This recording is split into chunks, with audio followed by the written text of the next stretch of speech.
Hi అండి. ఇప్పుడు నేను శ్రీదేవి భాగవతం మూడో స్కందంలో 15వ అధ్యాయాన్ని నేను పారాయణ చేస్తానండి. మీరు శ్రవణం చేయండి. సుదర్శన మహారాజు కథ. వ్యాసముని ఇలా చెప్పుకుపోయాడు. యుద్ధం నిశ్చయమైంది. ఉభయపక్షాలు ఆయుధాలతో సిద్ధపడ్డారు. ఉభయంలోనూ క్రోధం, లోభం తాండవిస్తున్నాయి. హోరాహోరీ యుద్ధం ఆరంభమైంది. యథాజిత్తు ధనుర్బాణాలతో రణరంగంలో ఉరికాడు. వీరసేనుడు కూడా క్షత్రియ ధర్మం పాలించి తన సేన మధ్య అవతరించాడు. తన మనవడికి రాజ్యం కావాలన్న దృఢ సంకల్పంతో విల్లు అమ్ములు ధరించి వచ్చాడు. అంత అంత సేనలోనూ దేవేంద్రుడిలా అవపించాడు అతను. యథాజిత్తు యుద్ధరంగంలో అవుపడంతోనే వీరసేనుడు బాణం సంధించాడు. కొండ మీద జడివానలాగా బాణవర్షం కురిపించాడు. యథాజిత్తు రవ్వంత చలించలేదు. తన మీద వచ్చి పడుతున్న వాడి బాణాలన్నిటినీ తన గట్టి గట్టి బాణాలతో నెట్టిపారేశాడు. అంతేకాకుండా వడివడిగా వాడి బాణాలు వేసి వీరసేనుడి మీద ప్రయోగించాడు. మహారాజులిద్దరూ అలా తలపడడంతోనే ఏనుగులతో ఏనుగులు, గుర్రాలతో గుర్రాలు రెండు సేనల్లోనూ కలబడ్డాయి. ఆకాశం మీద దేవతలు వచ్చి ఆ యుద్ధం చూడడం మొదలుపెట్టారు. మునులు, ప్రజలు దూరంగా నిలబడి కళ్ళప్పగించారు. తెగిపడిన శవాలు, పీక్కు తినడం కోసం వచ్చిన కాకులు, గద్దలు ఎగిరి వచ్చాయి. క్షణాల మీద ఏనుగులు పీనుగులయ్యాయి. గుర్రాలు కుప్పకూలు పడ్డాయి. సైనికులు కుప్పలు కుప్పలుగా తెగిపడ్డారు. రక్తం వరద కట్టింది. రణరంగం వైతరణి నదిలాగా భయంకరంగా అవుపడింది. వరద వడితో నదిలో విరిగిపడిన ఒడ్డులాగా ఆ రక్తం నదిలో సైనికులు తలకాయలు తెగిపడుతూ వచ్చాయి. యమునలో ఈదులాడుతున్న యువకులు సొరకాయలు నీటిలో వస్తే ఎలా అవుపడుతుంది, అదిగో అలా అవుపడ్డాయి అవి. రథాల మీద నుంచి కూలిపడ్డ యోధులు, శరీరాలు పీకు తినడం కోసం శవాల చుట్టూ ఎగిరే రాబందులు, ఎగిరిపోయిన ప్రాణాలు తిరిగి శరీరం ప్రవేశించడానికి తిరుగుతున్నట్టు అవుపించాయి. రణరంగంలో శరీరం వదిలిన ఒక వీరుడు స్వర్గ విమానం ఎక్కి తన ఒడిలో కూర్చున్న దేవకనితో ఇలా అన్నాడు: ప్రేయసి, ఏనుగు తొండాల్లా ఉన్నాయి నీ తొడలు. చూడు చూడు, యుద్ధభూమిలో పడున్న నా శరీరం ఎంత అందంగా ఉందో చూడు. మరొక వీరుడు దేహం వదలంతోనే ఆకాశం మీద విమానం ఎక్కి ఒక అప్సరసతో కూర్చున్నాడు.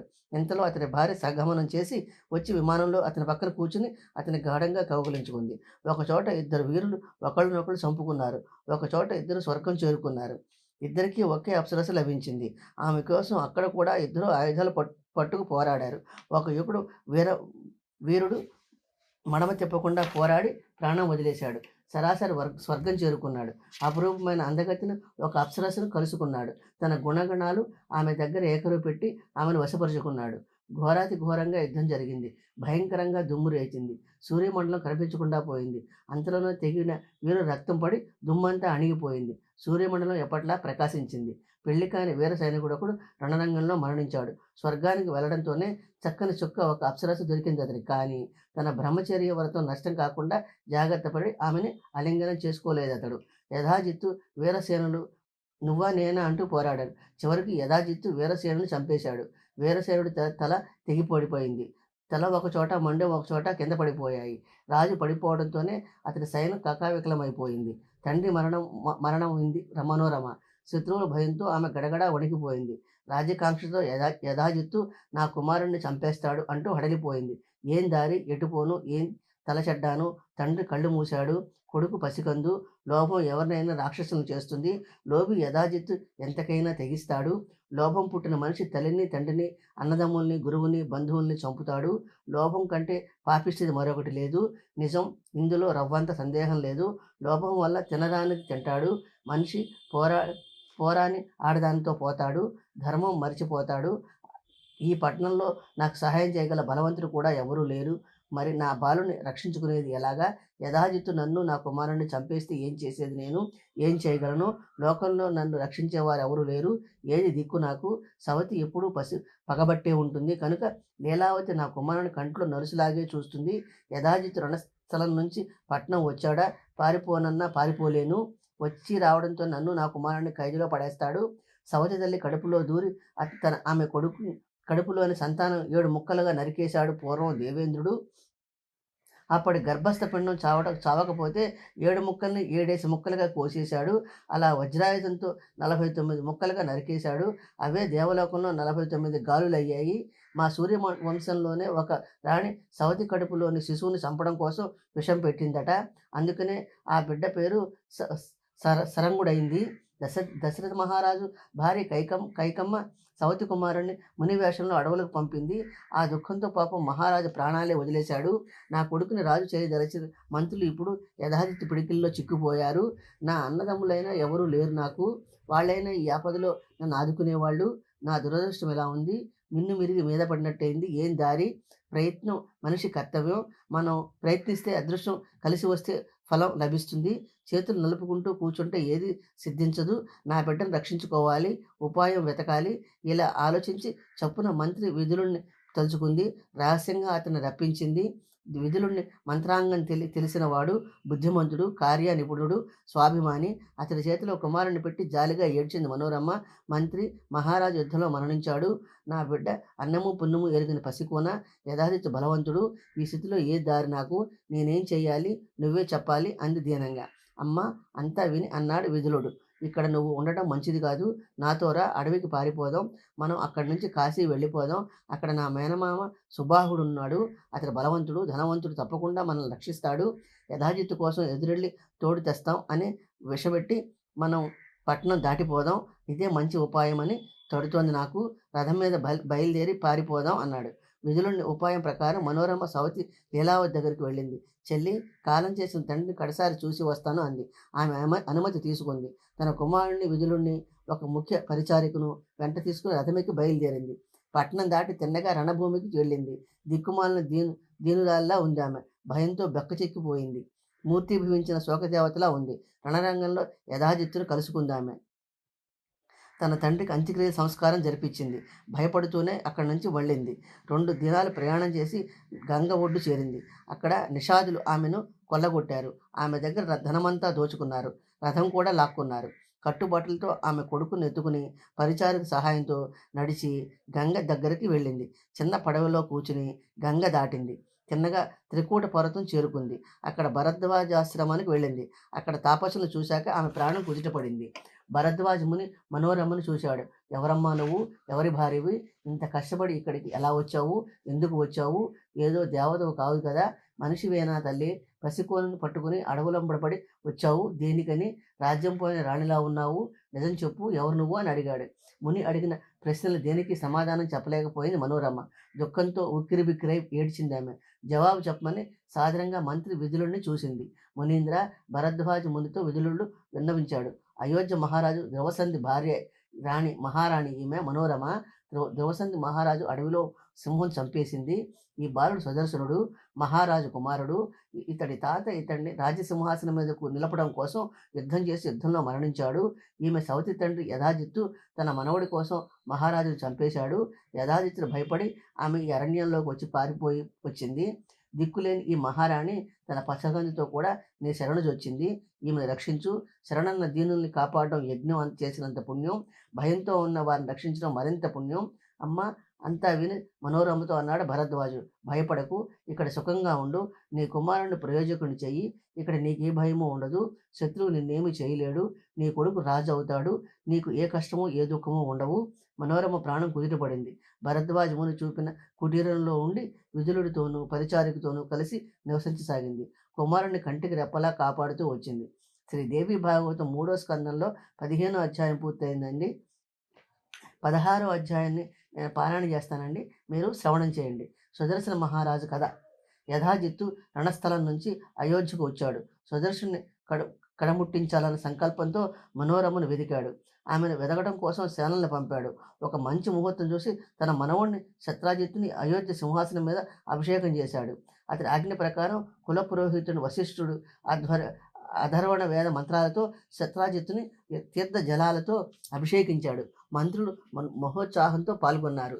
భేరులు, శంఖాలు, తుర్యాలు మోగాయి. పట్నమంతా ఉత్సవంలో ఉప్పొంగింది. బ్రహ్మలు వేదాలు వల్లించారు. వందిమాగజులు స్తోత్రపట్నాలు చదివారు. నలువైపులా ప్రజలు జయజయ ధ్వనాలు చేశారు. కొత్త రాజులతో కోసల దేశ కొత్త రూపంతో కలకల్లాడింది.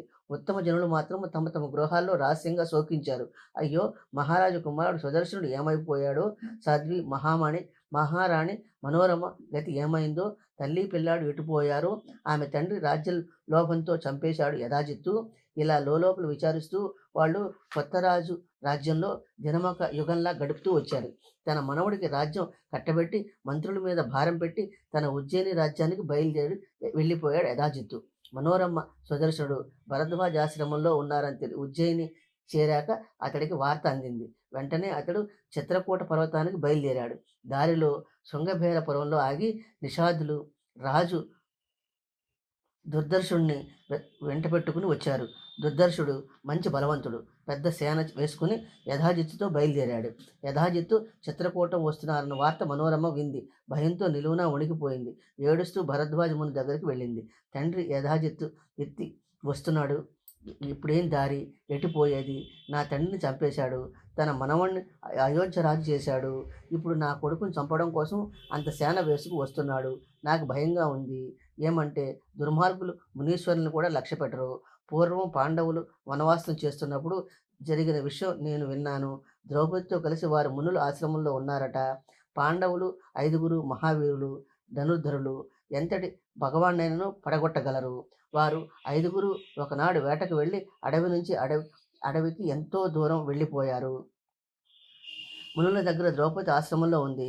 ఆశ్రమంలో దౌమ్యుడు, అత్రి, గాలువుడు, పైలుడు, జాబాలి, గౌతముడు, భృగుడు, అత్రి గోత్రుడు, కణ్వుడు, జతువు, క్రతువు, వీతిహోత్రుడు, సుమంతుడు, యజ్ఞదత్తుడు, వత్సలుడు, రాసాసనుడు, గహోకుడు, యవక్రి, యజ్ఞకృత్తు మొదలైన మునులు ఎందరో ఉన్నారు. వేదపట్నం సాగుతూ ఉంది.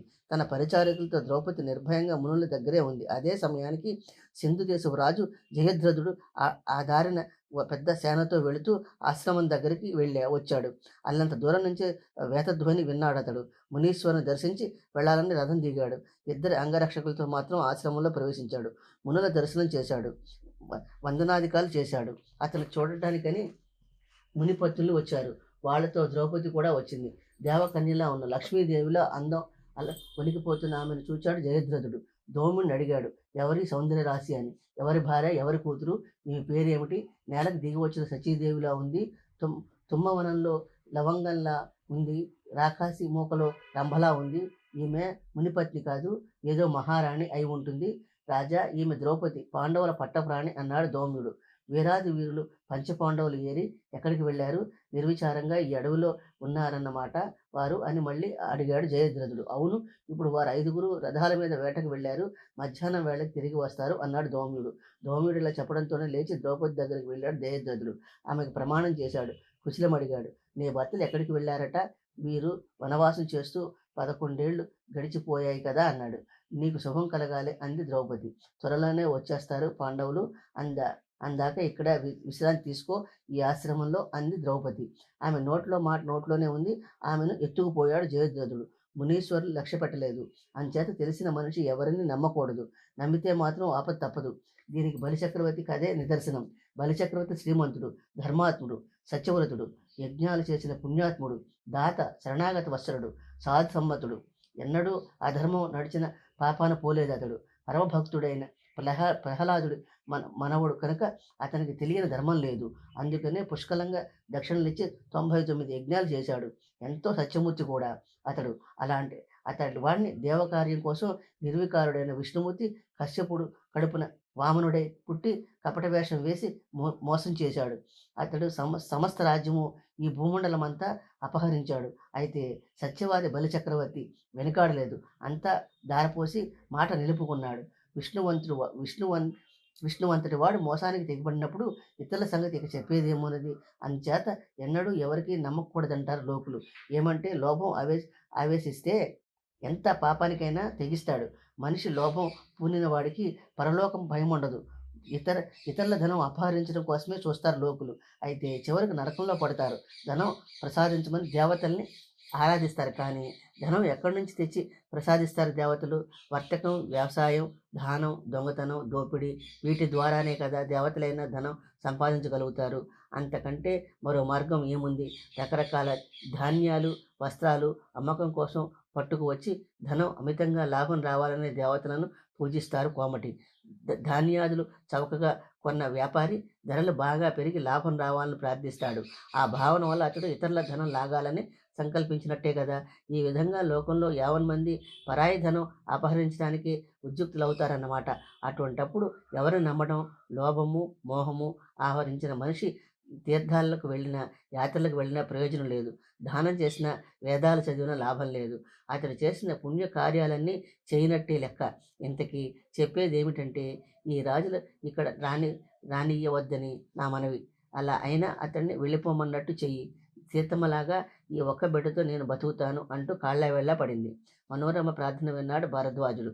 లేచి గబగబా యజాతి దగ్గరికి వెళ్ళి ఇలా అన్నాడు: రాజా, తిన్నగా నీ రాజ్యానికి నువ్వు తిరిగిపో. ఏమంటే మహారాణి మనోరమ బండెడు దుఃఖంలో ఉంది. పైగా ఆమె కుమారుడు ముక్కుపచ్చలారని పసివాడు. ఆమె నీ ఎదుటికి రాదు. కనుక నువ్వు ఇక్కడ ఆశ్రమానికి వచ్చి ప్రయోజనం లేదు. అదేమన్నమాట అన్నాడు యథాజిత్తు. మనోరమని నా నా నా పరం చేయి. ఆమెను వదిలి ఎంతమాత్రం నేను వెళ్ళిపోను. మంచిగా ఆమెను నాకు అప్పగించు. కాదంటే బలవంతంగా అయినా సరే ఆమెను తీసుకుని వెళ్తానన్నాడు. అలాగా, సరే తేరి చూస్తూ అన్నాడు భరద్వాజుడు. నీలో అంత శక్తి ఉంటే మనోరమను బలవంతంగానే తీసుకెళ్ళు నా ఆశ్రమం నుంచి. విశ్వామిత్రుడు, వశిష్ఠుడు కామధేను లాక్కుపోలేదు అతడి ఆశ్రమం నుంచి. శ్రీ దేవి భాగవతం 3వ స్కందంలో 16వ అధ్యాయం పూర్తయిందండి. స్వస్తి. దేవి భాగవతం 3వ స్కందంలో 17వ అధ్యాయాన్ని నేను పారాయణ చేస్తానండి. మీరు శ్రవణం చేయండి. సుదర్శన మహారాజు కథ. భరద్వాజుడిలా ఆనందంతోనే తన మహామంత్రిని పిలిచి ఏకాంతంలో ఆలోచించాడు యథాజిత్తు. ఏం చేద్దాం? కుమారుడితో కలిసి మనోరమను పట్టుకుపోదామా? బలవంతంగా. తన క్షేమం కోరుకునే మనిషి అల్పశత్రువులను ఉపేక్షించకూడదు. ఏమంటే రాజక్షయ రోగంలాగా పెరిగి పెరిగి ఒకనాడు మృత్యు కారణమవుతాడు శత్రువు. మొదట అల్పంగానే ఉండినా ఈ ముని ఆశ్రమంలో ఏముంది? సైన్యము లేదు, బలవంతుడైన యోధుడైనా లేడు. నన్ను అడ్డగలవాడు మనోరమను పట్టుకున్న సుదర్శుని చంపేస్తే నన్ను కాదన్నవాడెవడు? ఈ పని నేను బలవంతంగానైనా సమాప్తి చేసేనా? నా మనవడికి కోసల రాజ్యం నిష్కటంకమైపోతుంది. ఈ సుదర్శనంగా టక్కున మానేస్తే ఇంకా ఏముంది? మన శత్రాజిత్తు నిర్భయంగా బతికిపోతాడు. ఏమంటావు అన్నాడు మంత్రితో. మహారాజా, ఇది దుస్సాహమని నా అభిప్రాయము. కూడదు. భరద్వాజుడు ఏమన్నాడో విన్నావు కదా. విశ్వామిత్రుడి విషయం ఎత్తిపొడిచాడు. అదేమిటో చెబుతాను విను. పూర్వం గాదిరాజు కుమారుడు విశ్వామిత్రుడు పేరుపడ్డ మహారాజు. ఓమారు అతడు వశిష్ఠముని ఆశ్రమానికి వెళ్ళాడు. వశిష్ఠమునికి నమస్కరించాడు. అతడు చూచిన ఆసనం మీద కూర్చున్నాడు. మహారాజును భోజనానికి కూడా ఆహ్వానించాడు ముని. పెద్దరాజుతో భోజనానికి దయచేశాడు విశ్వామిత్ర మహారాజు. అంతమందికి అవసరమైన భోజన పదార్థాలని వశిష్ఠముని ఆవు నందిని సమకూర్చింది. సేనతో కలిసి తనకు రుచికరమైన విందు తృప్తిగా ఆరగించాడు విశ్వామిత్రుడు. నందిని ప్రభావం చూసి అతడు ఆశ్చర్యపోయాడు. తనకిచ్చేయమని వశిష్ఠముని అడిగాడు. కడవల కొద్దీ పాలిచ్చే ఆవు 1000 నీకిస్తాను. ఈ నందిని గోవు నాకు ఇచ్చే, నా కోరిక మన్నించు అన్నాడు. నీ 1000 ఆవులు నీకే ఉండని అన్నాడు వశిష్ఠుడు.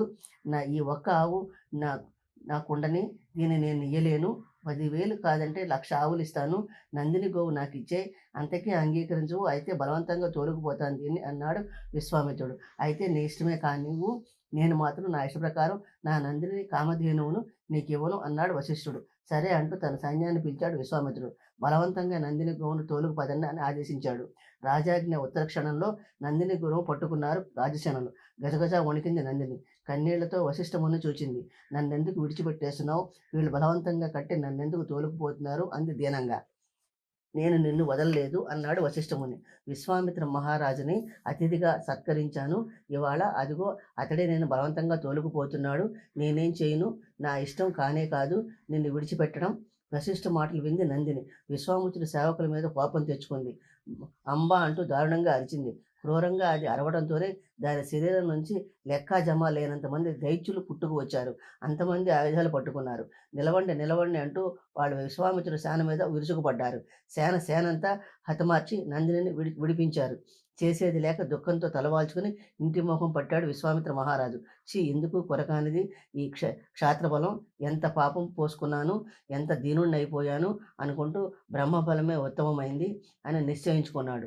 అందుకని క్షత్రియ వృత్తి వదిలిపెట్టి తపస్సు చేయడానికి సంకల్పించుకున్నాడు. ఆ ప్రకారం ఘోరమైన అరణ్యంలో ఎంతో కాలం దారుణంగా తపస్సు చేశాడు. బ్రహ్మఋషి అయ్యాడు. కనుక మహారాజా, మునులతో వైరం కూడదు. తాపసులతో విరోధం సర్వనాశనానికి కారణం. భరద్వాజ ముని పాదాల మీద పడి అతన్ని శాంతపరుచు, సుదర్శనుడు ఈ ఆశ్రమంలో ఉండని, చేతిలో చిల్లి గవ్వలేని నిస్సహాయుడు అతడు, నిన్నేం చేయగలడు, దుర్బలుడు, దిక్కుమొక్కు లేని దీనుడు అయిన ఈ బాలుని మీద నీ ప్రతాపం, పిచ్చిక మీద బ్రహ్మాస్త్రం, ఈ జగత్తు దైవాధీనం, దయ సర్వత్ర కర్తవ్యం, ఈర్ష్య అనర్థం, సమయం తప్పితే పిడుగు గడ్డిపో అయిపోతుంది, దైవయోగం వల్ల చెవులపిల్లి సింహాన్ని చంపేస్తుంది, ఏగ ఏనుగును చంపేస్తుంది, బుద్ధిమంతుడివి నువ్వు, తప్పుదారి విడిచిపెట్టు, నా మాట విను అంటూ ఎన్నో విధాలు నచ్చెప్పాడు మంత్రి. మంత్రి మంత్రాంగం ప్రకారం భరద్వాజముని పాదాల మీద నమస్కరించాడు యథాజిత్తు. సేనా పరివారంతో తన రాజ్యానికి తిరిగి వచ్చేశాడు. ఆపద గడిచి తేలికగా ఊపిరి తీసుకుంది మనోరమ. సుఖంగా భరద్వాజ ఆశ్రమంలో ఉండి కుమారుణ్ణి పెద్ద చేస్తూ వచ్చింది. ఆశ్రమం మునికుమారులతో కలిసి సుఖంగా ప్రయోజకుడవుతూ వచ్చాడు సుదర్శనుడు. ఓనాడు సుదర్శనుడు మునికుమారులతో ఆడుకుంటున్నాడు. ఇంతలో మంత్రి విదులుడు అక్కడికి వచ్చాడు. అతడి వైఖరి చూసి ఒక మునికుమారుడిని క్లేబా అన్నాడు. విదులుడు నవ్వుకుంటూ ఊరుకున్నాడు. సుదర్శను మాత్రం క్లేబాలో తొలి అక్షరం క్లీ అన్న స్వరంతో క్లీం అంటూ జపించడం మొదలుపెట్టాడు. క్లీం అన్నది కామరాజం అనే బీజమంత్రం. అద్భుతమైన మంత్రం అది. దైవయోగం వల్ల ఆ మహామంత్రం పట్టుబడింది అతడికి. సహజంగానే అతడి హృదయంలో నిలిచిపోయింది. కామరాజ మంత్రం క్లీం ఋషి లేకుండా, ఛందస్సు లేకుండా, న్యాసం ధ్యానము లేకుండా ఈ మంత్రం అతడికి 5 ఏళ్ల ప్రాయంలో అలవడింది. ప్రతిదినము ఆ మంత్రం క్లీం మనసులోనే మననం చేసుకుంటూ ఆటలాడుకుంటూ ఉండేవాడు అతడు. నిద్రపోతూ ఉండేవాడు. అందువల్ల తానే దాని మూలత్వం అవగతమవుతూ వచ్చింది అతనికి. దాంతో ఏ సమయంలో కూడా దాన్ని మరువలేదు అతడు. సుదర్శనుడికి 11వ ఏడు వచ్చింది. భరద్వాజుడు అతని ఉపనయన సంస్కారం జరిపించాడు. వేదాలు చదివాడు. అంగ ఉపాంగాలతో ధనుర్వేదం నేర్పించాడు. యథాపూర్వకంగా నీతిశాస్త్రం నేర్పాడు. కామరాజ మంత్ర ప్రభావంతో అన్ని విద్యలు అవలీలగా అభ్యసిస్తూ వచ్చేవాడు సుదర్శనుడు. ఓ మారు దేవి ప్రత్యక్ష దర్శనం కూడా లభించింది అతడికి. ఎర్రటి వస్త్రాలు ధరించి, ఎర్రటి నగలు పెట్టుకుని, ఎర్రటి శరీరకాంతితో ప్రత్యక్షమైంది ఆమె. ఆ వైష్ణవి శక్తి గరుడు వాహనంతో ఎదుట నిలబడింది. దేవి దర్శనంతో పరమానందం అనుభవించాడు సుదర్శనుడు. అన్ని విద్యలు తత్వము తెలుసుకున్నాడు అతడు. ఆశ్రమంలో అరణ్యవాసం చేస్తూ తల్లిని సేవిస్తూ ఉండేవాడు. అక్కడే అంబిక విల్లు, అమ్ములు, కవచము, తుణీరము ప్రసాదించింది అతడికి. ఇలా ఉండగా కాశీరాజుకి శశికళ అనే ఒక కుమార్తె ఉండేది. తీర్చిదిద్దిన మణి శకలంలా ఉండేదామె. సుగుణాల పుట్ట. ఫలానా వనంలో సుదర్శనుడు అనే ఒక రాజకుమారుడున్నాడని విందామె. అతడు రెండో మన్మధుడని, మహావీరుడని, సర్వలక్షణ సంపన్నుడని వింది. వందిమాగదుల నోట పదే పదే అతడి విషయం విని మనసారా అతన్ని భర్తగా వరించిందామె. అలా సంకల్పం చేసుకున్న రాత్రి జగదాంబ ఆమె కనంలో కనబడింది. సుదర్శనుడు నా భక్తుడు, అతన్నే వరించు, నా ఆశీర్వాదం ఉంటుంది, అతడు నీ కోరికలన్నీ నెరవేరుస్తాడు అని ధైర్యం చెప్పింది. భగవతి దివ్య సుందర రూపం కలలో చూసి ఆమె దివ్య వాక్కులు విని ఎంతో ఆనందించింది శశికళ. సంతోషంతో పక్కమించి లేచింది. అది చూచి తల్లి అడిగింది, ఏమిటమ్మా అంత ఆనందంతో లేచావు అని. కానీ సిగ్గుపడి ఏమి చెప్పకుండా ఊరుకుంది శశికళ. పదే పదే కళ తలుచుకుంటూ నవ్వుకుందామె. తాను నమ్మిన ఒక చిలికతితో మాత్రం కళ యావత్తు వినిపించింది. ఓనాడు తన నెచ్చెలితో సంపంగి వనంలో విహరించడానికి వెళ్ళింది శశికళ. పువ్వులు కోస్తూ ఓ సంపంగి చెట్టు నీడ నిలబడిందామె. ఇంతలో ఓ బ్రాహ్మడు రోజుకుంటూ అక్కడికి వచ్చాడు. దగ్గరికి రాగానే నమస్కరించింది శశికళ. అయ్యా, ఏ దేశం నుంచి వస్తున్నారు మీరు అని అడిగింది. పని కలిగి భరద్వాజ ఆశ్రమం నుంచి వస్తున్నాను, నన్ను ఇంకేమైనా అడగాలంటే అడుగు, చెబుతాను అన్నాడు బ్రాహ్మడు. ఆ ఆశ్రమంలో చెప్పదగింది ఏముంది, చూడదగినవి ఏమున్నాయి అని అడిగింది శశికళ. ధ్రువసంధి మహారాజు కుమారుడు సుదర్శనుడు ఆశ్రమంలో ఉన్నాడు. పేరుకి తగ్గట్టు చూడదగిన సుందర పురుషుడు అతడు. అతను చూడని కళ్ళు కళ్ళే కావంటాను నేను. అన్ని గుణాలు ఒక్క దగ్గర చేర్చి కావాలంటే అతన్ని కష్టపడి సృష్టించి ఉంటాడు బ్రహ్మ. అమ్మాయి, నిజం చెప్పాలంటే నీ వంటి అందగతికి ఆ రాజకుమారుడు తగిన వరుడు అనక తప్పదు. మణికాంచన సంయోగం ఉంటే ఇదే. బ్రహ్మదేవుడు ముందే ఇది తలపెట్టి ఉన్నాడేమో. శ్రీ దేవి భాగవత 3వ స్కందంలో 17వ అధ్యాయం పూర్తయిందండి. 18వ అధ్యాయాన్ని నేను పారాయణ చేస్తానండి, మీరు శ్రవణం చేయండి. సుదర్శన మహారాజు కథ. చెప్పదవలసిన ఈ 4 ముక్కలు చెప్పి తన దాన్ని తాను వెళ్ళిపోయాడు బ్రాహ్మడు. శశికళ మనసులో ప్రేమ వెల్లివిరిసింది. మన్మధుడు అదే సమయం అని పూల బాణాలు గురిపెట్టాడు. తన ప్రియసఖితో ఆమె ఇలా అంది, ఈ బ్రాహ్మడి మాట నా శరీరంలో వికారం పుట్టించాయి. సుదర్శన కలియందే ఈ పాపాత్ముడు మన్మధుడు నన్ను బతకనివ్వడేమో. ఏం దారి, ఏమిటి కర్తవ్యం? కలలో అతన్ని చూశాను. అప్పటి నుంచి మన్మధుడు నా మీద కత్తి పట్టాడు. ఒంటి మీద గంధం విషంలా ఉంది. పూలమాలలు పముల్లా ఉన్నాయి. వెన్నెల నిప్పులు చెరుగుతున్నది. మేడల్లోనూ, తోటల్లోనూ, నడబావుల్లోనూ కొండల మీద ఎక్కడా శాంతి కలగటం లేదు. పగలు రాత్రి ఎప్పుడూ సుఖంగా లేదు.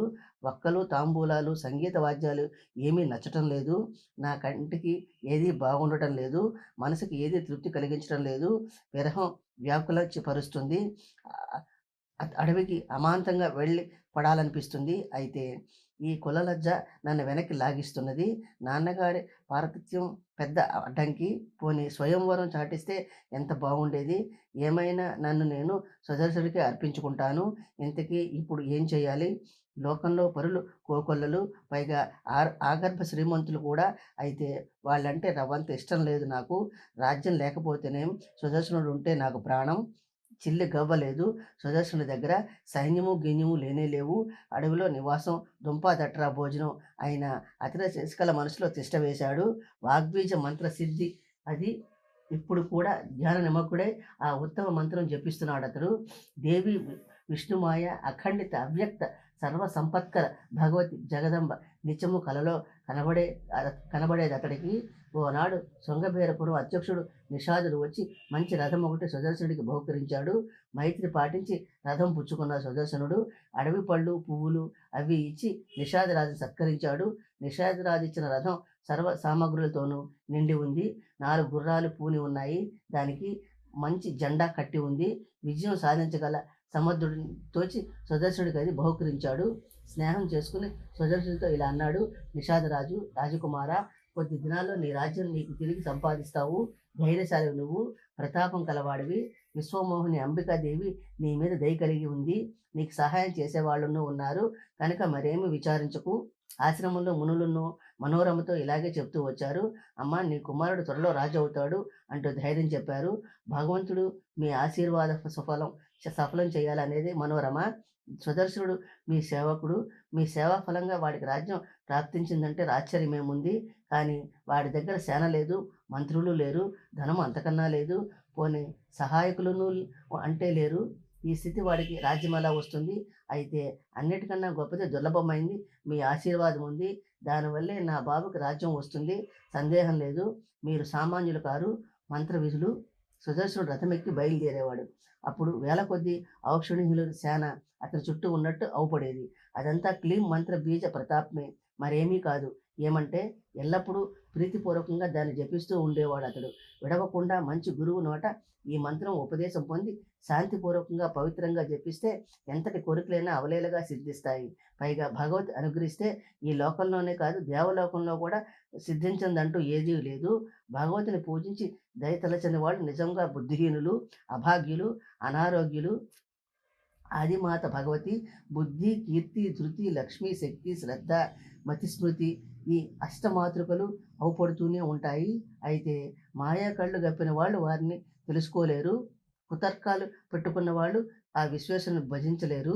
బ్రహ్మ, విష్ణువు, శివుడు, ఇంద్రుడు, వరుణుడు, యముడు, వాయువు, అగ్ని, కుబేరుడు, త్వష్ణ, ఉపుషుడు, అశ్విని కుమారుడు, భుగుడు, ఆదిత్యుడు, పశువులు, రుద్రులు, విశ్వదేవతలు, మరుత్తులు యావన్మంది భగవతిని ధ్యానిస్తారు.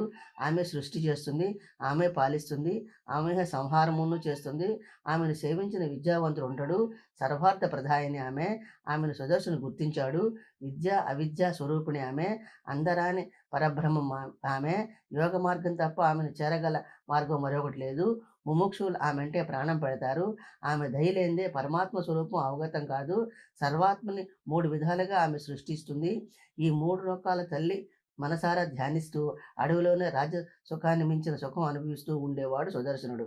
అక్కడ కాశీరాజు కూతురు శశికళ విరహవేదన అనుభవిస్తూ ఉండేది. ఎన్ని ఉపచారాలు చేసినా శాంతి కలగలేదు ఆమెకి. కూతురు వరుడు కోసం వేదన పడుతుందని తెలుసుకున్నాడు కాశీరాజు. సుబాహుడు స్వయంవరం చాటించాడు. క్షత్రియుల కోసం 3 విధాల స్వయంవరం వివరించారు పండితులు. మొదటిది ఇచ్ఛా స్వయంవరం, కన్య తన ఇచ్ఛానుసారం వరుణ్ణి వరించడం. రెండవది పణ స్వయంవరం, ఏదైనా పందెం పెట్టి వరించడం. శ్రీరాముడు శివధనుస్సును విరిచినట్లు. మూడవది శౌర్య శుల్క స్వయంవరం, వరుడు శౌర్యం ప్రదర్శించి కన్యను గ్రహించడం.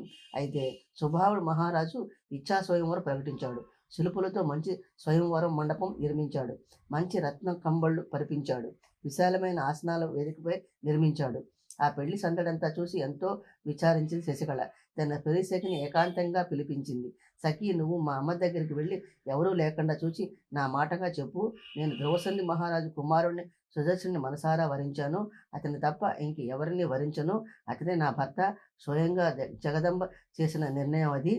సఖి రాజకుమారి తల్లిపై వైదర్భి దగ్గరికి వెళ్ళింది. అమ్మ, నీ కుమార్తె ఎంతో దుఃఖంతో నన్ను నీ దగ్గరికి పంపింది. ఆమె చెప్పిన సందేశం వినిపిస్తాను, విను. ఏం చేయడం మంచిదో అది చెయ్యండి. భరద్వాజముని ఆశ్రమంలో సుదర్శనుడని రాకుమారుడు ఉన్నాడట. ధ్రువసంధి మహారాజు కుమారుడట. మీ అమ్మాయి అతను వరించింది. ఇంకెవరిని వల్లనంటోంది అంది. మహారాజు అంతఃపురంలోకి రావడంతోనే వైదర్భి కుమార్తె విషయం వివరించింది. విని నిచ్చరపోయాడు సుబాహుడు. కొంచెం ఆగి పక్కన నవ్వాడు. ఏమిటి సుదర్శనుడా అంటూ అందుకున్నాడు. నీకు తెలియదేమో, వాడు రాజ్యం నుంచి తరిమివేసిన వాడు అడవిలో ఒక్కడు తల్లితో కలిసి ఉంటున్నాడు. వాడి కోసమే పాపం వీరసేనుడు యథాజిత్ చేత చచ్చిపోయాడు. యుద్ధంలో దిక్కుమొక్కు లేని సుదర్శనుడా, నా కూతురు తగిన వరుడు. అమ్మాయితో బోధపరిచి చెప్పు. స్వయంవరానికి గొప్ప గొప్ప రాజులు రాకుమారులు వస్తారు. వారిలో నచ్చిన వాడిని వరించమను. వాళ్ళ విషయంలో తప్పుగా మాట్లాడవద్దను. శ్రీ దేవి భాగవత్ 3వ స్కందంలో 18వ అధ్యాయం పూర్తయిందండి. 3వ స్కందంలో 19వ అధ్యాయాన్ని నేను పారాయణ చేస్తానండి. మీరు శ్రవణం చేయండి. సుదర్శన మహారాజు కథ. రాణి శశికళను ఊళ్ళో కూర్చోబెట్టుకుని ఓదారుస్తూ అంది తల్లి. మన మర్యాదకు తగినట్టు నడుచుకోవాలమ్మా నువ్వు. మీ నాన్న ఎంతో విచారించారని మాటలు విని సుదర్శనుడు దరిద్రుడు, రాజ్యభ్రష్టుడు, దిక్కులేనివాడు, సైన్యం లేని ధనము లేని ధీనుడు. బంధువులు కూడా అతన్ని వదిలేశారు. తలమాసిన తల్లి వాడు ఇద్దరే అడవిలో బతుకుతున్నారు. దుంప దట్రా తిని పొట్టపు నింపుకుంటున్నారు. తిండి తిప్పలు లేక కొన ఊపిరితో అల్లాడుతున్నారు. అలాంటి అభాగ్యుడు అడవి మనిషి బంగారు బొమ్మ లాంటి నీకు భర్తగా తగినవాడేనా? నీకు తగిన వారు ఎంతోమంది మహారాజులు కుమారులు ఉన్నారు. రూపవంతులు, వాళ్ళు బుద్ధిమంతులు. ఛత్ర చామరాలు, ఏనుగులు, గుర్రాలు అన్నీ ఉన్నాయి వాళ్ళకి. ఇంతెందుకు, సుదర్శనుడి తమ్ముడు శత్రాజిత్తు ఉన్నాడు. ఎంతో అందగాడు. అయోధ్య మహారాజు అతడు. అన్ని లక్షణాలు ఉన్నాయి. అతని దగ్గర మరో రహస్యం. సమయం చిక్కితే సుదర్శను చంపేయడానికి ఆలోచిస్తున్నాడు. యథాజిత్తు ఎల్లప్పుడూ ఘోరంగా పోరాడి తన మనవణ్ణి అయోధ్యకు పట్టం కట్టాడతడు. అందుకోసమే మంత్రులతో ఆలోచించి యుద్ధంలో వీరసేనను హతమార్చాడు. సుదర్శనుడు పని పట్టించడానికి భరద్వాజాశ్రమానికి వెళ్ళాడు. భరద్వాజముని అడ్డుకోబట్టి బతికిపోయాడు సుదర్శనుడు. అవును, సుదర్శనుడు అడవిలో బతుకుతున్నాడని నాకు తెలుసు అంది శశికళ. అయితే అతన్ని నేను భర్తగా వరించాను. పూర్వం శర్యాతి మహారాజు కూతురు సుకన్య చవన మహర్షిని పెళ్లాడింది. తండ్రి ఆజ్ఞ మీద అతన్ని మనసిచ్చి సేవ చేసింది. మగడి సేవే మగనాలికి కర్తవ్యము. మగడి సేవే స్వర్గం లభింపజేస్తుంది, మోక్షం ప్రసాదిస్తుంది. సుదర్శనుడు నేను మనసారా వరించాను. మర్మం లేకుండా ప్రేమిస్తున్నాను. అంతేకాదు, కలలో భగవతి అతని నా భర్తగా నియోగించింది. ఈ స్థితిలో మరొకడిని ఎలా వరించేది? స్వయంగా ఆ లోకమాతే నా హృదయంలో సుదర్శుని ప్రతిష్ఠించింది. అతడే నా ప్రియ భర్త. అతన్ని కాదని ఇంకెవరిని తలచలేను. ఎన్నో విధాలు చెప్పి చూసిన తల్లి. ఏం చెప్పినా నచ్చలేదు శశికళకి. చేసేది లేక భర్తతో విషయమంతా మళ్ళీ చెప్పింది వైదర్భి. స్వయంవరం కొన్నాళ్ళుందనగా ఒక బ్రాహ్మణ్ణి రహస్యంగా భరద్వాజాశ్రమానికి పంపింది సుదర్శనుడికి దగ్గరికి. మా నాన్న స్వయంవరం ఏర్పరిచారు. ఎంతోమంది రాజపుత్రులు స్వయంవరానికి వస్తారు, పెద్ద పెద్ద సేనలు వేసుకుని. అయితే నిన్నే మనసారా భర్తగా వరించాను. నిన్నే వరించమని కలలో ఆదేశించింది నన్ను భగవతి. విషం తాగి ప్రాణం విడిచిపెడతాను, లేదా అగ్గి మంటలో ఉరుకుతాను, కానీ నిన్ను తప్ప మరొకరిని వరించను. నా తల్లిదండ్రులు ఎంతైనా నన్ను నిర్బంధించని నా నిశ్చయం నేను మార్చుకోను. త్రికరణ శుద్ధిగా నిన్నే భర్తగా వరించాను. జగదంబ అనుగ్రహంతో మన వివాహం జరిగి తీరాలి కనుక అదృష్టాన్ని నమ్ముకొని నువ్వు నా స్వయంవరానికి తప్పక రావాలి. ముల్లోకాల తల్లి భగవతి ఈ లోకాలన్నీ ఆమె ఆదేశంతోనే సాగుతున్నాయి. శివుడు మొదలైన దేవతలు ఆమె ఆజ్ఞ పాలిస్తున్నారు. ఆ తల్లి ఆదేశం ఎన్నడూ వట్టిపోదు అంటూ కబురు పంపింది. అయ్యా బ్రాహ్మణోత్తమ, రహస్యంగా ఈ సందేశం సుదర్శనుడికి నివేదించు. నీకెంతైనా పుణ్యం ఉంటుంది. ఈ కార్యం ఎలా అయినా సిద్ధించేట్టు చెయ్యాలి అంటూ ఎంతో ధనం అతని చేతిలో పోసింది. బ్రాహ్మడు భరద్వాజాశ్రమం వెళ్ళాడు. సుదర్శనుని కలిశాడు. శశికళ చెప్పిందంతా వివరించాడు. తిరిగి శశికళ దగ్గరికి వచ్చాడు. చేసిన పని చెప్పి ఇంటికి పోయాడు. అంతా విన్నా సుదర్శనుడు భరద్వాజ ముని అనుమతి తీసుకున్నాడు. ఆదరించి ఆశీర్వదించాడు ముని. స్వయంవరానికి వెళ్ళి రమ్మన్నాడు. ప్రయాణానికి సిద్ధపడ్డాడు సుదర్శనుడు. తల్లి మనోరమ ఎంతో విచారించింది. భయంతో వణికిపోతూ దుఃఖంతో కన్నీళ్లు కారుస్తూ ఆమె అంది, నాయనా, ఈ రాజుల మూక మధ్యకి ఎందుకు వెళ్తావు? నువ్వు ఒంటరివి. నీ పగవాళ్ళు ఎంతోమంది వస్తారు అక్కడికి. నిన్ను చంపాలనుకున్న యథాజిత్తు తప్పక అక్కడికి ప్రత్యక్షమవుతాడు. ఇదంతా ఆలోచించు. ఎందుకు వెళతావు అక్కడికి? పోనీ నీకు సహాయమున్న ఎవరన్నా ఉన్నారా అంటే అది లేదు. వద్దు బాబు, వద్దు వెళ్ళకు. నాకు ఒకగానొక కొడుకువి నువ్వు. దిక్కుమాలిన నాకు నువ్వే దిక్కు. నన్ను నిరాశ పాలు చేయకు తండ్రి. నా తండ్రిని పొట్టబెట్టుకున్న యథాజిత్తు నిన్ను బతకనివ్వడు అంది. కానున్నది కాకపోదమ్మా, తల్లిని ఓదారుస్తూ అన్నాడు సుదర్శనుడు. నువ్వు మాత్రం విచారించుకు. నేను జగదంబ ఆదేశంతో వెళుతున్నాను కాదనకు. క్షత్రియ మాతవి నువ్వు. భయపడకు తల్లి. భగవత్ అనుగ్రహం ఉంది. అందుచేత ఎవరి భయము లేదు నాకు. సుదర్శనుడు దృఢ నిశ్చయంతో రథమెక్కాడు. మనోరమ కుమారుని ఆశీర్వదించింది. నీ ముందు భాగం అంబిక రక్షించాలి, వెనుక భాగం పార్వతి రక్షించాలి, ఇరువైపులా అపర్ణ, శివ రక్షించాలి, విషమ మార్గాల్లో వారాహి రక్షించాలి, దుర్గమ ప్రదేశాల్లో దుర్గ రక్షించాలి, కలహాల్లో కాళిక రక్షించాలి, స్వయంవరం మండపంలో మాతంగి రక్షించాలి, స్వయంవరంలో సౌమ్య రక్షించాలి, రాజుల మధ్య భవాని రక్షించాలి, గిరి దుర్గాల్లో గిరిజ రక్షించాలి, 4 దారులు కలిసే చోట చాముండి రక్షించాలి, అడవుల్లో కామగ రక్షించాలి, వివాదాల్లో వైష్ణవి రక్షించాలి, పగవాళ్ల మధ్య భైరవి రక్షించాలి, సర్వ దేశాల్లోనూ భువనేశ్వరు రక్షించాలి. ఇలా ఆశీర్వదించి ఇంకా ఇలా అందామె. బాబు, రఘువంశ వీరుడు నువ్వు. నేను నీతో వస్తాను. నువ్వు లేకుండా అర నిమిషమైనా ఉండలేను. నువ్వు ఎక్కడికి వెళ్తే అక్కడికి నన్ను కూడా తీసుకువెళ్ళు తండ్రి అంటూ దూడ వెంట వెళ్ళే ఆవులాగా సుదర్శనుని వెంట బయలుదేరింది తన పరిచారికతో కూడా. తల్లిని, కుమారుణ్ణి ఆశ్రమవాసులందరూ ఆశీర్వదించారు. సుదర్శనుడు, మనోరమ, పరిచారిక ముగ్గురు రథమెక్కారు. భరద్వాజాశ్రమం నుంచి బయలుదేరి రథం కాశీలో ఆగింది. సుబాహుడికి సమాచారం అందింది. ముగ్గురికి సత్కారపూర్వకంగా విడిది ఏర్పాటు చేశాడు అతడు. భోజనాధికారులతో సేవకులను వినియోగించాడు. స్వయంవరానికి దేశాల రాజులు, రాకుమారులు రావటం మొదలుపెట్టారు. మనవణ్ణి వెంటబెట్టుకుని యథాజిత్తు కూడా వచ్చాడు. కరుష దేశం రాజు, మద్ర దేశం రాజు, సింధు దేశం రాజు, మహిష్మతి దేశం రాజు, పాంచాల రాజు, కామరూప దేశం రాజు, కర్ణాటక దేశం రాజు, చోళరాజు, విదర్భరాజు, కొండ దేశాల రాజులు, ఇలా మొత్తం 63 అక్షోహిణుల సైన్యంతో వచ్చారు వారంతా. కాశీపట్నం నిండిపోయింది. ఎంతోమంది రాజులు పెద్ద పెద్ద ఏనుగుల మీద స్వయంవరం చూడటం కోసం వచ్చారు. సుదర్శనుడు వచ్చిన వార్త విని రాజుల్లో గుసగుసలు బయలుదేరాయి. బుద్ధిమంతుడు ఒక్కడే తలని వెంటబెట్టుకుని పెళ్లి కోసం పరిగెత్తుకు వచ్చాడు. ఇంతేసి సైన్యాలు, అస్త్రశస్త్రాలు ఉన్న రాకుమారులను కాదని ఈ సన్యాసిని వరిస్తుందా రాజపుత్రి శశికళ అంటూ తమలో తామే చెప్పుకున్నారు. పెద్ద పెళ్ళే చేస్తానేను అన్నాడు యథాజిత్తు. సుదర్శనుడు తిరిగి ఇక్కడి నుంచి వెళ్ళడు. వాణ్ణి చంపేస్తానని సందేహం లేదు అన్నాడు. ఇచ్చా స్వయంవరంలో యుద్ధం పనికిరాదు అన్నారు కేరళ దేశ రాజు. ఇది శుల్క స్వయంవరం కాదు కదా, కనుక కన్యని ఎత్తుకుపోవడానికి వల్ల కాదు. ఈ స్వయంవరంలో కన్య ఇష్టమే తుది నిర్ణయం.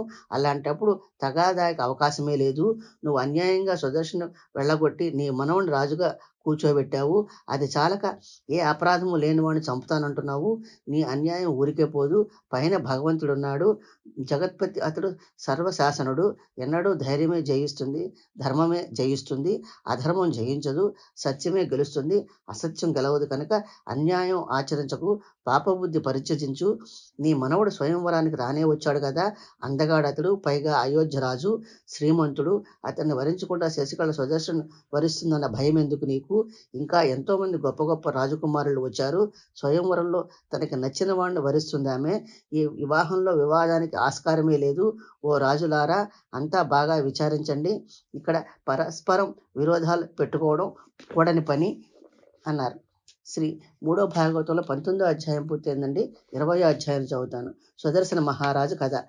ఏమిటి నువ్వు అంటున్నది అంటూ ఉరిమాడు యథాజిత్తు. నీకు తెలిసే మాట్లాడుతున్నావా? రాజుల్లో పైగా సత్యవాది అనిపించుకుంటున్నావు, జితేంద్రుడివి అనిపించుకుంటున్నావు. యోగులైన రాజకుమారులు ఉంటూ ఉండగా ఒక అయోగ్యుని కన్యారత్నం వరించడం న్యాయసమ్మతం అవుతుందా? మరి సింహం అనుభవింపవలసింది కంకినక్క అనుభవిస్తుందా?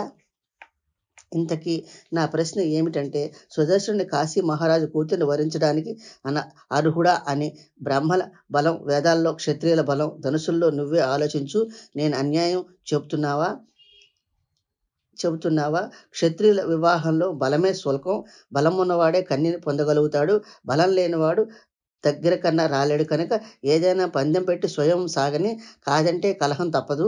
యథాజిత్ అలా అనడంతో రాజుల్లో 2 పక్షాలు ఏర్పడ్డాయి. వాదోపవాదాలు రేగాయి. అవి ముదురు పాకం వరకు పెరిగాయి.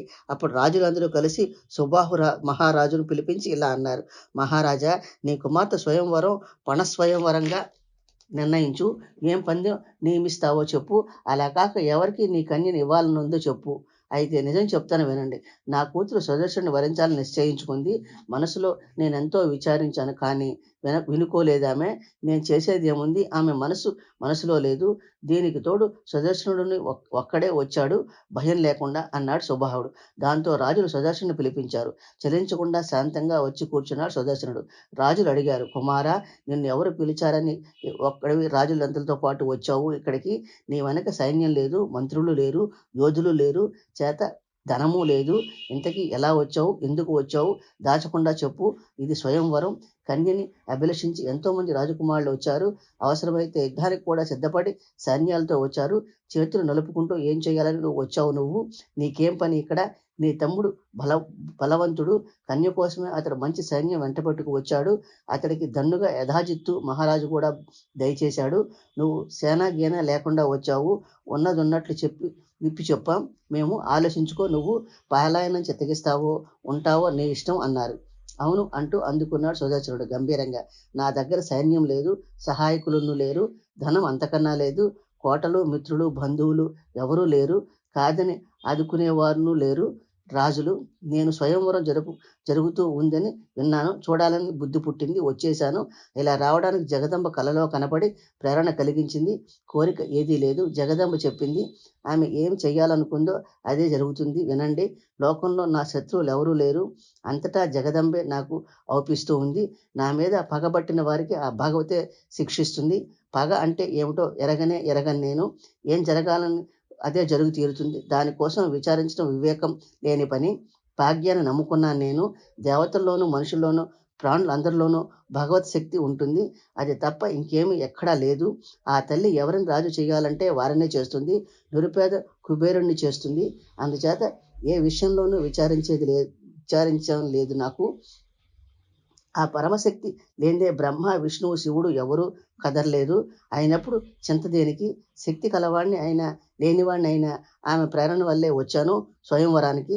ఆ మహామాయ ఏం తలుచుకుంటే అదే జరుగుతుంది. నేను అనుకోవలసిన అవసరం లేదు. నిజం చెప్పాను నేను. ఇందులో సందేహించవలసిందేమీ లేదు.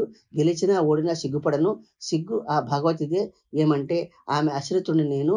నాలో ఏముంది? సుదర్శన, నువ్వన్నది నిజమే అన్నారు రాజులు. ఇంతలో అసత్యమేమీ లేదు.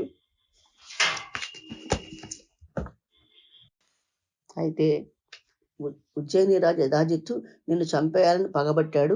నువ్వంటే రవంత జాలి లేదు అతడికి. అది తెలుసుకుని ఎలా నడుచుకోవాలో నువ్వే నిర్ణయించుకో. మీరంతా దయాహృదయులు అన్నాడు సుదర్శనుడు. సహృదయులు, నిజం చెప్తున్నారు మీరు. నేనేం చెప్పగలను? ఎవరి చావు ఒకరి చేతుల్లో ఎన్నడూ ఉండదు. స్థావర జంగమాత్మకమైన ఈ జగత్తు యావత్తు దైవాధ్యనం. ప్రాణులు స్వతంత్రులు కారు, స్వకర్మ వశులే అందరూ.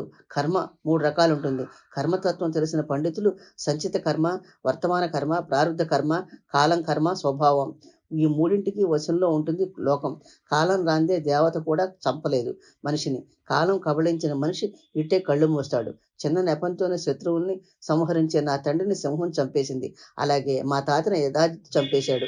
కాలం మూడినవాడు 1000 ప్రయత్నాలు చేసినా బతకడు. దైవయోగం అనుకూలంగా ఉన్నవాడు ఏ ప్రయత్నం చేయకపోయినా చావడు. 1000 ఏళ్ళు కూడా బతుకుతాడు. యథాజిత్తు కంటే పిసిరంత భయం లేదు నాకు. దైవాన్ని నమ్ముకున్నవాణ్ణి నేను.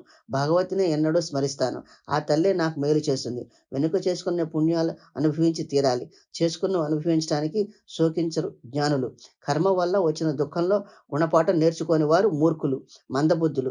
దేని మీద వైరం లేదు నాకు. దేని విషయంలో విచారం లేదు. దేన్ని చూసి భయపడను నేను. కనుకనే నిర్భయంగా ఈ స్వయంవరానికి వచ్చాను. దేవి ఆజ్ఞ వల్లే ఇలా వచ్చాను. కానున్నది కాకపోదు. చండిక ఆజ్ఞ అన్నిటికంటే అధికమైంది నాకు. అంతకు మించి ఏమీ ఎరగను నేను. దుఃఖం వచ్చినా సుఖం వచ్చినా ఆ తల్లి అనుగ్రహమే నిత్య సత్యమిది. రాజులారా, యథాజిత్తు మహారాజు సుఖంగా ఉండనియండి. అతడి మీద రవ్వంత పగలేదు నాకు. నా మీద పగ పూనినవాడు దాని ఫలితం అనుభవిస్తాడు, తప్పదు. సుదర్శనుడు మాటలు విని సంతోషించారు రాజులు. అలా చెప్పి తన వీధికి వెళ్ళిపోయాడు సుదర్శనుడు. మన్నాడు శుభముహూర్తంలో సుబాహు మహారాజు రాజులందరినీ స్వయంవరం మండపానికి ఆహ్వానించాడు. విలువైన పరుపులు పరిచిన మండపం మీద దివ్యమైన వస్త్రాలు, ఆభరణాలు ముస్తాబు చేసుకుని వచ్చారు రాజులు. అంతమంది దివ్య వేషాలతో అవుపడుతున్నారు. విమానాల్లో దిగి వచ్చిన దేవతల్లా ఉన్నారు.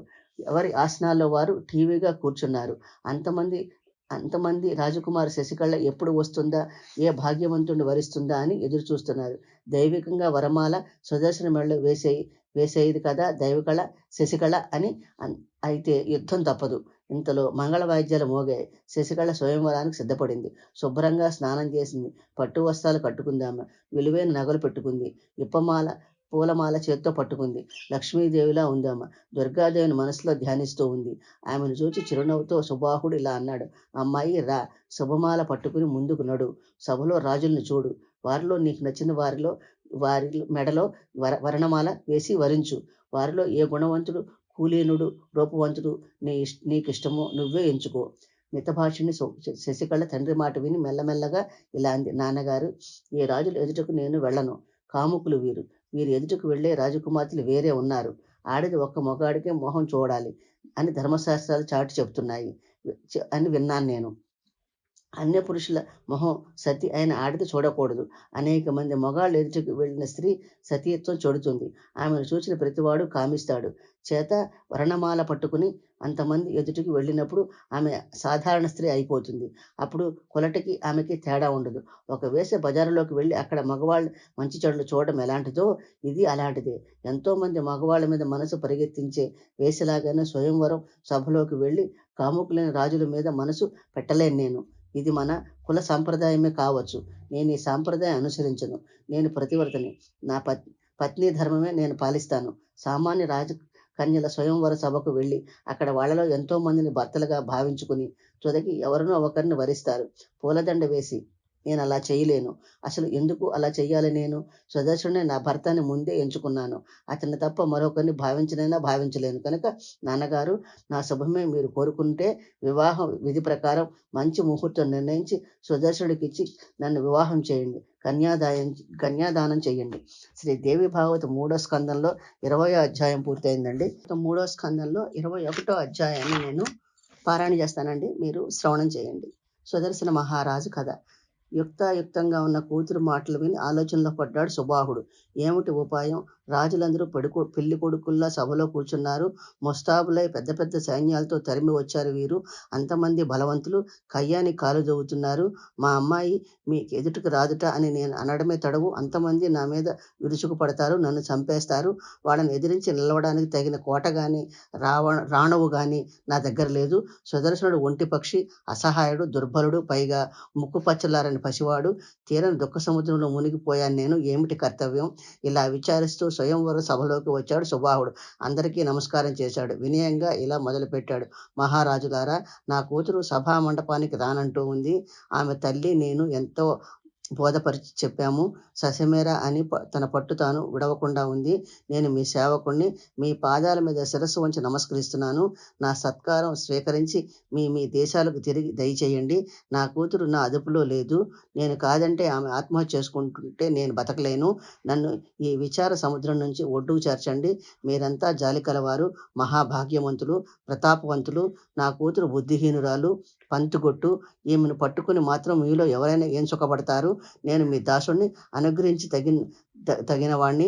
నా బిడ్డను మీ బిడ్డగా భావించండి అంటూ చేతులు జోడించాడు.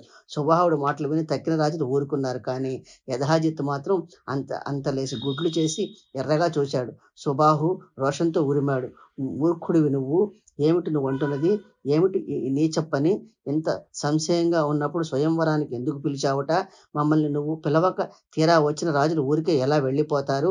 చేతులు ఊపుకుంటూ ఇంతమంది మహారాజుని అవమానం చేసి కూతుర్ని సుదర్శనికి కట్టబెట్టాలని చూస్తున్నావు. ఇంతకంటే దౌర్జన్యం ఇంకోటి ఏముంది? ఏదైనా శుభకార్యం తలపెట్టినప్పుడు మంచి చెడులు ముందే ఆలోచించుకోవాలి. అలా కాకుండా ఆరంభించవు నువ్వు. స్వయంవరం రాజ్యాలు రాణువులు ఉన్న రాజుల్ని తోసి రాజుని సుదర్శనుడి కూతుర్ని కట్టబెట్ట చూస్తావెందుకు? పాపాత్ముడా, ఇది సాగనివ్వను నేను. ముందు నిన్ను, నీ వెనక సుదర్శనుడిని చంపేస్తాను. శశికళను బలవంతంగా పట్టుకుపోతాను. నా మనవడు శత్రజిత్తుకిచ్చి పెళ్లి చేస్తాను. నేను ఉంటూ ఉండగా మరొకడు ఆమెను ఎలా కట్టుకుంటాడో చూస్తాను. సుదర్శనుడిదేముంది? గడ్డి పరక, చిల్లి గవ్వలేని సన్నాసి, బలం లేని పసికోన. ఆవాళ భరద్వాజాశ్రమంలోనే వాడిని నలిపి పారేద్దును. ముని మాటలు విని ఊరుకున్నాను. ఇవాళ వాడిని బతకనివ్వను. సుబాహు, ఇప్పటికీ మించిపోయింది లేదు. నీ భార్యతోనూ బంధువులతో ఏమవుతానో బాగా ఆలోచించుకో. శశికళని మా శత్రుజిత్తుకి ఇచ్చి పెళ్లి చెయ్యి. నా వియంకుడివిక మంచి కోరుకునేవాడు బలవంతుడితో చేరాలి. ఉండనిల్లు వండ పొయ్యలేని సుదర్శనుడి బంగారం లాంటి కూతుర్ని అంటగట్టి ఏం సుఖపడతావు నువ్వు? కులము, బలము, ధనము, రూపము, రాజ్యము, కోట, చుట్టాలు ఇవన్నీ చూసి కదా పిల్లనిస్తారు. ఎవరైనా కళ్ళు మూసుకుని కన్యాదానం చేస్తే కష్టాలు తప్పవు. ధర్మం విచారించు, రాజనీతి గమనించు, అనంతరం కార్యం నిర్ణయించు. మరో ఆలోచన మనసులోకి రానివ్వకు. నువ్వు నా హృదయం కోటలోని వాడివి కనుక నీ హితం కోరి చెబుతున్నాను. వెళ్ళు. శశికళని చితికత్తెరతో కూడా స్వయంవర సభకు తీసుకురా. ఒక్క సుదర్శను వదిలి ఇక్కడ రాజకుమారులో ఎవరి మెడలో వరణమాల వేసినా అభ్యంతరం లేదు. స్వేచ్ఛగా వివాహం జరిపించుకోవచ్చు. ఇక్కడ రాజులందరూ కులీనులు, మర్యాద గలవారు, నీతో సమానులు. వీరులు నీ కూతురు ఎవరిని వరించినా ఎవరు మాట్లాడరు. ఇంతగా చెబుతున్నాను. నా మాట వింటే ఏ గడబిడ ఉండదు. కాదంటావు బలవంతంగా శశికళను పట్టుకుపోతాను. నాతో తగు పెట్టుకోవడం అంటే కొరువుతో తలగోక్కోవడమే. యథాజిత్ మాటలు విని శోకతప్తుడయ్యాడు సుబాహుడు. పెద్ద నిట్టూర్పు విడిచాడు. తల వంచుకుని అంతఃపురంలోకి వెళ్ళాడు. భార్యతో ఇలా అన్నాడు. దేవి గొప్ప కలహమే పట్టుకుంది. ఇప్పుడు ఏం చేయాలో తోచకుండా ఉంది. నువ్వే ఇప్పుడు పూనుకోవాలి. శశికళతో ఇదంతా వివరించి చెప్పు. ఎలా అయినా ఆమెను ఒప్పించు అన్నాడు. రాణి శశికళకు నచ్చ చెప్తూ ఉంది. అమ్మాయి, నీ తండ్రి మీద ఆపద విరుచుకు పడుతూ ఉంది. ఎంతో దుఃఖంతో ఉన్నాడు మహారాజు. నీ కోసం రాజుల్లో పెద్ద కలహం బయలుదేరింది కనుక సుదర్శనుడి ఆశ వదులుకో. అతను తప్ప నీకు నచ్చిన రాజకుమారుణ్ణి ఎంచి వరించు. కాదని నువ్వు మంకుపట్టు పట్టి సుదర్శనునే వరించావో సర్వనాశనం తప్పదు. భయంకరమైన సేనతో మన మీద పడతాడు యథాజిత్తు. నన్ను, నిన్ను, సుదర్శుని, మహారాజుని అందరినీ హతమారుస్తాడు. బలంతో మదమెక్కి ఉన్నాడతడు. కలహం ముదిరాక నువ్వు కోరిన వాడు దొరకడు.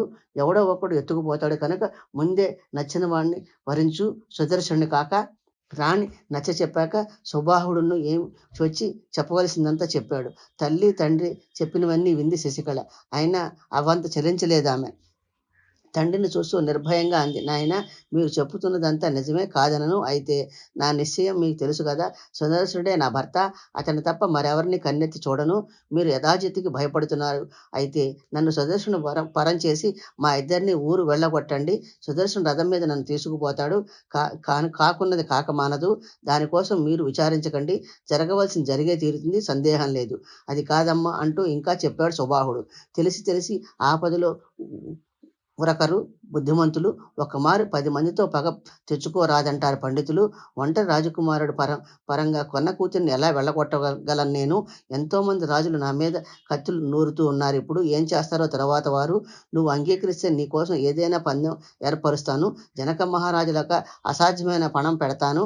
విరోధం రాకుండా అయితే సుదర్శనుడే కానీ మరొకడు కానీ పందెం గెలిచేవాడిని నువ్వు పెళ్ళాడాలి. అప్పుడు రాజులు ఎవరికీ మాట్లాడలేరు అన్నాడు. సందేహంలో పడింది. నాకు నచ్చని పని అంది శశికళ. మూర్ఖులు తప్ప మరెవరూ అలా చెయ్యరు. ముమ్మాటికి చెబుతున్నాను. నా హృదయంలో సుదర్శనుని ప్రతిష్ఠించుకున్నాను. నా నిశ్చయం మార్చుకోలేను. తండ్రి, పాపానికైనా పుణ్యానికైనా మనస్సే కారణం. మనసా ఓ మారు ఒకరిని వరించాక తిరిగి మరొకరిని ఎలా వరించడం? పందెం నిర్ణయిస్తే మీరు వాళ్ళందరి దాన్ని అయిపోతాను నేను. ఎవడు పందెం గెలిస్తే వాడు నన్ను తీసుకుపోతాడు. ఇంకొక మాట, పందెం 2-3 గెలిస్తే అప్పుడు కూడా తగువు తప్పదు కదా. అప్పుడేం చేస్తారు? కనుక నిస్సందేహంగా సందేహాత్మకమైన పనిలో అడుగు పెట్టను నేను. మీరు మరో విచారం పెట్టుకోకండి. నన్ను యథావిధిగా సుదర్శనుడికిచ్చి వివాహం చేయండి. నేను నమ్ముకున్న భగవతి నన్ను కాపాడుతుంది.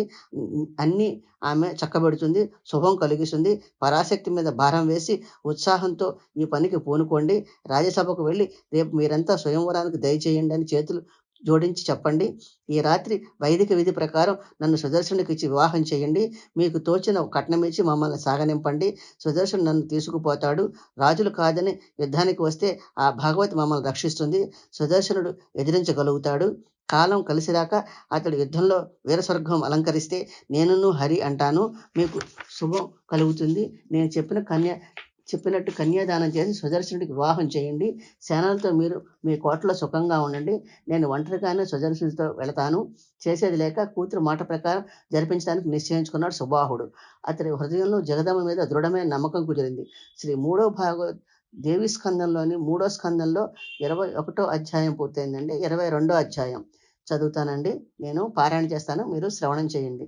అంతఃపురం నుంచి స్వయంవర మండపానికి తిరిగి వచ్చాడు సుబాహుడు. మహారాజు ద్వారా వినయంగా రాజులతో అన్నాడు, నా కుమార్తె శశికళ ఇవాళ స్వయంవరానికి రాలేదు. రేపు ఆమె నచ్చచెప్పి తీసుకువస్తాను. ఇవాళ మీరంతా మీ మీ శిబిరాలకు దయచేయండి. రేపు స్వయంవరం జరుగుతుంది. సంతోషంగా నా అతిథి సత్కారాలు స్వీకరించండి. హాయిగా విశ్రాంతి తీసుకుని రేపు స్వయంవర సభకు దయచేయండి. నేను మీ ఆశ్రితుణ్ణి. తెలిసిన వారు ఆశ్రితుల మీద అలగరు. ఆశ్రితుని అనుగ్రహించడమే మహనీయుల లక్షణం. రేపు తప్పక పెళ్లి కూతురిని మీ ఎదుటకు తీసుకువస్తాను. బోధించి స్వయంవరం సర్వసమ్మతిగానే జరిపిస్తాను. అవసరమైతే ఏదైనా పందెం పెడతాను. మీరంతా అంగీకరిస్తే. సుబాహు మాటలు విశ్వసించారు రాజులు. సరే అని తమ తమ శిబిరాలకు వెళ్ళిపోయారు. మధ్యాహ్నం కాలకృత్యాలు నిమగ్నమయ్యారు. సుబాహుడు తన లోపలి మందిరంలోకి వెళ్ళి తనకి కావలసిన వాళ్ళని సమావేశపరిచి పెళ్లి కార్యంలో నిమగ్నుడయ్యాడు. వేద పండితులైన పురోహితులు పిలిపించాడు. రహస్యంగా శశికళకు స్నానాధికారులు నిర్వహించాడు. సుదర్శునికి కూడా రహస్యంగా కోటలోనికి రావిచ్చాడు. స్నానాధికారులు సాగించి వరుణ్ణి అలంకరించారు. వివాహ వేదిక రహస్యంగా ఏర్పాటు చేశారు. వరుడికి ఆసనము, ఆచమనము, అర్ఘ్యము, మధుపర్కాలు, గోకొండువాలు ఇచ్చి సత్కరించాడు. వేదవిధిగా కన్యాదానం సంకల్పించాడు. మనోరమ తన బండెడు దుఃఖము మరిచిపోయింది. మంత్రులను సంతోషించారు. నిర్భయంగా వరుణ్ణి కౌతిక మండపానికి తీసుకువెళ్లారు. పెళ్లి మర్యాద తెలిసిన ముత్తైదులు శశికళకు పెళ్లి నగలు తొడిగారు. ముత్యాల పల్లకిలు కూర్చోబెట్టి పెళ్లిపీట దగ్గరికి తీసుకువచ్చారు. పురోహితుడు వేదిక మీద అగ్ని ఆదానం చేశాడు. వధువుకి వరుడికి మధ్య అగ్నిహోత్రం వెలిగింది. వధువు అగ్నికి ప్రదక్షిణ చేశారు. తమ తమ కులగోత్రాల సాంప్రదాయ విధుల్ని సక్రమంగా నిర్వహించారు. సుబాహు మహారాజు వివాహ కాలమందు అల్లుడికి 200 గుర్రాలు, బాణాలతో సహా కవచాదులతో సహా నిండిన 200 రథాలు, బంగారపు నగలతో ముస్తాబు చేసిన నడగోండ లాంటి 125 మదపు టేనుగులు, బంగారపు నగలతో 100 మంది పరిచారికులు, ఆడ ఏనుగులు, ఆయుధాలతో 100 మంది సేవకులు, రకరకాల రత్నాలు, నూలు బట్టలు, ఉన్ని బట్టలు, పట్టుబట్టలు, రమ్యమైన పునర్వాస గృహాలు, 2000 సింధు దేశ గుర్రాలు, 300 ఒంటెలు, రకరకాల ధాన్యాలు నిండిన 200 ఎడ్లబళ్ళు అరణం ఇచ్చారు. అనంతరం మనోరమ ముందు చేతులు జోడించి ఇలా అన్నారు, మహారాణి, నేను నీ దాసుణ్ణి. ఇప్పుడు నీ సంకల్పం ఏమిటో సెలవివ్వి. మహారాజా, మృదుమధురంగా అంది మనోరమ. రత్నం లాంటి కన్యని నా బాబుకి ఇచ్చి పెళ్లి చేసావు. అంతకంటే ఏం కావాలి నాకు? నీకు శుభం కలుగుతుంది. నీ వంశం వృద్ధి పొందుతుంది. నేను 100 వందిమా గదుల బిడ్డనైతే లేదా ఏ భట్రాజు కూతురునో అయి ఉంటే నీ గుణగణాలు గానం చేసి ఉండేదాన్ని. అంత ఉత్తముడివి నువ్వు. నీ కన్యనిచ్చి నా కన్న తండ్రి వేరు పర్వతం అంతటి వాడిని చేశావు. రాజ్యభ్రష్టుడైన సుదర్శనుడికి అల్లారు ముద్దుగా పెంచిన నీ శశికళనిచ్చి ఆదరించావు. ఎంత గొప్ప హృదయం నీది. నీ గొప్ప గుణం ఎలా వర్ణించాలో తెలియరాకుండా ఉంది. స్వయంవరానికి వచ్చిన గొప్ప గొప్ప రాజకుమారులను తోసి రాజు నిరుపేద, రాజ్యం లేనివాడు, తండ్రి లేనివాడు, సౌమ్యం తెలియనివాడు, అడవిలో ఆకు అలము తిని బతికేవాడు అయిన సుదర్శనుడికి కన్యనిచ్చావు. సామాన్యులు కూడా సమానులతో వియ్యం కోరుకుంటారు. శశికళ లాంటి కన్యారత్నాన్ని ఎవరు నా కొడుకు లాంటి వాడికి ఇచ్చి పెళ్లి చేయరు. పైగా బలవంతులైన రాజులతో విరోధం తెచ్చుకుని ఈ సంబంధం చేశావు. అసాధారణమైన ధైర్యం నీది. మనోరమ వాటిని విని ఎంతో సంతోషించాడు సుబాహుడు. మహారాణి చేతులు జోడించి మళ్ళీ అన్నాడు, నా ఈ కాశీ రాజ్యం అంతా మీరే స్వీకరించండి. ఇవాళ నుంచి మీ సేనాపతిగా ఉంటాను నేను. కాదంటే నా అర్ధరాజ్యం తీసుకుని మీరు ఇక్కడే ఉండండి సుఖంగా. మీరు అడవిలో ఉండటం నాకు మనస్కరించడం లేదు. ఈ రాజులంతా నా మీద కారాలు మిరియాలు నూరుతున్నారు. ముందు మంచి మాటలతో సామోపాయం ప్రయోగించి చూస్తాను. అది వ్యర్థమైతే దానోపాయం ప్రయోగిస్తాను.